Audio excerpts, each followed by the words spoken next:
Bayquşların söhbəti. Çox qədim zamanlarda uşaqların gülmədiyi, güllərin ətir saçmadığı bir ölkə var idi. Bu ölkəni belə vəziyyətə gətirən Nuşirəvan adlı bir hökmdar idi. Bu hökmdar o qədər zalım idi ki, onu görən insanlar, hətta heyvanlar da qorxub qaçardılar. Bu hökmdar ölkənin problemləri ilə heç maraqlanmazdı.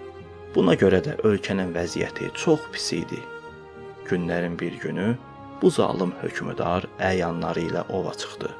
Bir müddət ov ovladıqdan sonra yorulub vəziri ilə birlikdə bir ağacın dibində oturdu. Biraz sonra yanlarındakı ağaca 2 bayquş qondu. Bayquşlar ötməyə başladılar. Bayquşların oxuması hökmdar Nuşirəvanın diqqətini cəlb elədi. Vəzirinə çevrilib dedi: "Ey vəzir, bu bayquşları eşidirsənmi? Sanki öz aralarında nəsə danışırlar. Kaş quşların dilini biləydik, nə danışdıqlarını da başa düşəydik." Vəzir çox ağıllı adam idi. Daima xalqın içində olduğu üçün cəmaatın ağır vəziyyətindən də xəbərdar idi. Xalqın acınacaqlı durumunu hökmdara çatdırmaq üçün bunu fürsət bildi. Özünü elə apardı ki, güya həqiqətən də bayquşlara qulaq asıb onların nə dediklərinə fikir verir. Sonra da Nuşirəvana dönüb dedi: "Ey hökmdarım, bu 2 bayquş bir-biri ilə dostdur." Vəzirin sözündən heyrətlənən Nuşirəvan: "Sən quş dili bilirdin ki?" deyə soruşdu. Vəzir: "Bəli hökmdarım, amma bunların nə danışdıqlarını sizə danışsam, qorxuram ki, mənə qəzəblənər və cəzalandırarsınız," deyə cavab verdi. Nuşirəvan əminliklə dedi: "Söz verirəm ki, sənə heç nə eləməyəcəm. De görüm bayquşlar nə danışırlar."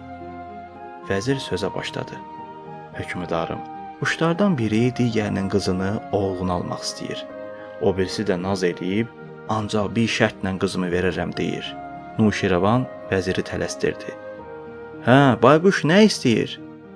Vəzir davam elədi: "Qızı olan bayquş, oğlu olan bayquşa, əgər mənə bir xarabalıq versən, mən də qızımı sənin oğluna verərəm," dedi.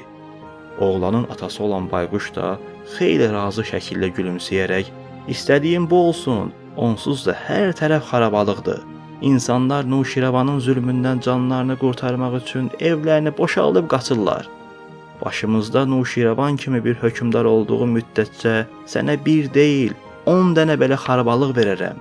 Təki sən qızını mənim oğluma ver," dedi. "Bəli ey hökmdarım, bayquşların danışdıqlarından mənim başa düşdüklərim bunlardır," deyə vəzir sözlərini tamamladı. Nuşirəvan vəzirin nə demək istədiyini çox yaxşı başa düşmüşdü. O, xalqına zülm elədiyi üçün peşman oldu. Ovu tərk edib birbaşa sarayına qayıtdı. Öz-özünə: "Bundan sonra heç kimə pislik eləməməliyəm, ölkəmi ədalətlə idarə etməliyəm," deyə söz verdi. Hökmdar Nuşirəvan o gündən sonra insanlara yaxşılıq eləməyə başladı. Harda qəmgin bir uşaq görsə, ona oyuncaq göndərib sevindirdi. Harda bir ehtiyac sahibi görsə, o dəqiqə ona kömək elədi. Beləliklə, Nuşirəvanın ölkəsində qəmgin insan, xarabaya dönmüş bina qalmadı. Bundan sonra hökmdar Nuşirəvanın ölkəsi insanların xoşbəxt yaşadığı ədalətli Nuşirəvanın ölkəsi oldu.